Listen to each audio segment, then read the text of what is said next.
सुनिए, एक ऐसी कहानी जो न केवल आपके दिल को छूने वाली है, बल्कि जीवन के सबसे गहरे सत्य से भी परिचित कराएगी।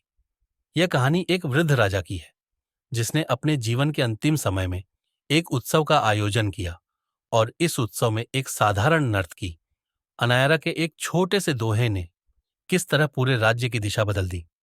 जब आप यह कहानी सुनेंगे, तो यह केवल एक राजसी कथा नहीं रहेगी, बल्कि आपके जीवन की वास्तविकता का आईना बन जाएगी।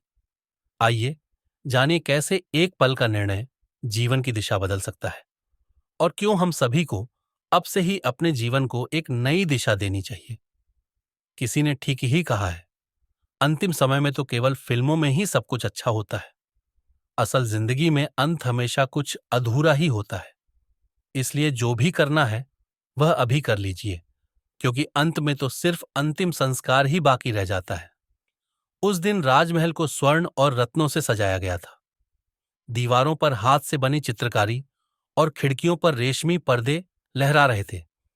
राजा ने इस उत्सव में आसपास के राजाओं, विद्वानों और कलाकारों को आमंत्रित किया।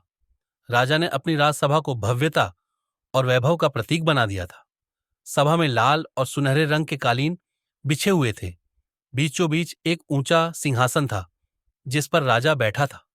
राजा के दाहिनी ओर उनके गुरुजी विराजमान थे, जो धर्म और नीति के ज्ञाता थे। सभा में हर कोई राजा की ओर श्रद्धा और सम्मान से देख रहा था। इस उत्सव में एक प्रसिद्ध नर्तकी को भी बुलाया गया था। यह नर्तकी अपनी कला के लिए दूर दूर तक जानी जाती थी। उसका नाम अनायरा था। अनायरा का रूप इतना मनमोहक था कि जब वह सभा में आई तो हर किसी की नजरें उस पर टिक गईं। उसकी बड़ी बड़ी आंखें, सजी धजी पोशाक और उसके सौंदर्य में ऐसी कशिश थी कि सभा का वातावरण जादुई हो गया। अनायरा का नृत्य एक ऐसा अद्भुत दृश्य था जो शब्दों से परे था।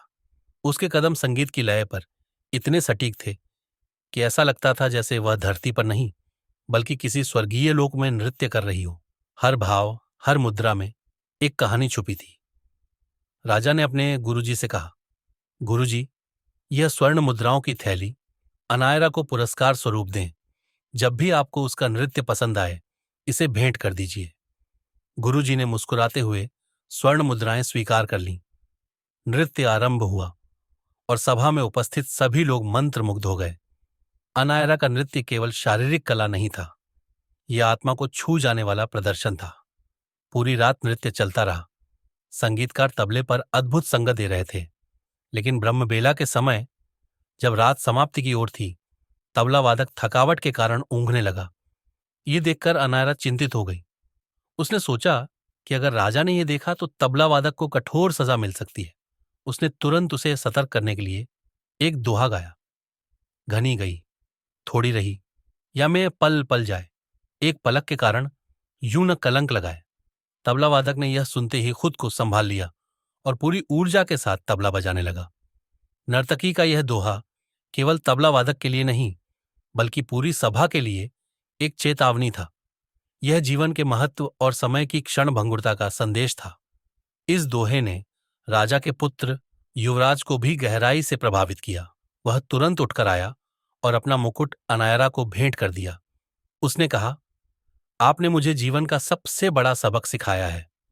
मैं आज रात पिताजी की हत्या कर राजा बनने का विचार कर रहा था, लेकिन आपके दोहे ने मुझे समझाया कि धैर्य रखना चाहिए, समय पर सब कुछ मिल ही जाएगा। राजा की बेटी राजकुमारी भी यह सुनकर द्रवित हो गई। वह अपने स्थान से उठी और अपना कीमती हार अनायरा को भेंट कर दिया। उसने कहा, मैं आज रात महावत के साथ भागने का सोच रही थी, क्योंकि पिताजी मेरे विवाह को लेकर उदासीन हैं, लेकिन आपके दोहे ने मुझे धैर्य रखना सिखाया। अब मैं प्रतीक्षा करूंगी कि पिताजी स्वयं मेरा विवाह तय करें। राजा यह सब देख और सुनकर विस्मित रह गया। उसने अनायरा को डांटते हुए कहा, तुमने अपने एक दोहे से पूरी सभा को कैसे मोहित कर लिया? यह क्या हो रहा है? इस पर राजा के गुरुजी ने उत्तर दिया, राजन, इसे कुछ मत कहिए। इसके एक दोहे ने मेरी भी आंखें खोल दी। मैंने अपना पूरा जीवन तपस्या और भक्ति में बिताया, लेकिन आज इसके शब्दों ने मुझे जीवन का असली महत्व समझाया। थोड़े से बचे समय में जो सही है वही करना चाहिए। यह सुनकर राजा ने तुरंत निर्णय लिया। उसने युवराज से कहा, बेटा, अब से तुम इस राज्य के राजा हो। फिर राजकुमारी से कहा, बेटी, सभा में उपस्थित राजकुमारों में से जिसे तुम पसंद करती हो उसे वरमाला पहनाकर अपना जीवन साथी चुन लो। राजा ने यह भी घोषणा की, मैं अब इस सिंहासन को छोड़कर वन चला जाऊंगा और अपना शेष जीवन तपस्या में बिताऊंगा। इस सब के बीच अनायरा यह सोचने लगी कि उसका एक साधारण सा दोहा कैसे इतने बड़े परिवर्तन का कारण बन गया। उसने स्वयं से कहा, जब मेरे शब्द दूसरों के जीवन को बदल सकते हैं तो मुझे भी अपने जीवन को एक नई दिशा देनी चाहिए।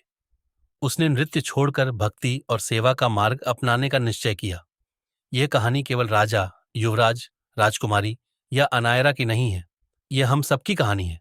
समय तेजी से बीत रहा है और जो भी करना है उसे अभी करना चाहिए। जीवन में ऐसे कार्य कीजिए जिससे न केवल आपका बल्कि दूसरों का भी कल्याण हो। यह कहानी समय की कद्र, कर्म के महत्व और जीवन में धैर्य रखने की सीख देती है। अंत में नमस्कार। आशा है आपको यह कहानी अच्छी लगी होगी, इसलिए लाइक करें, शेयर करें, कमेंट्स और चैनल को सब्सक्राइब करके हमारा हौसला बढ़ाएं, जो हमें आपके लिए भविष्य में और नई नई शिक्षाप्रद और प्रेरणादायक कहानियां लाने के लिए प्रेरित कर सके। धन्यवाद।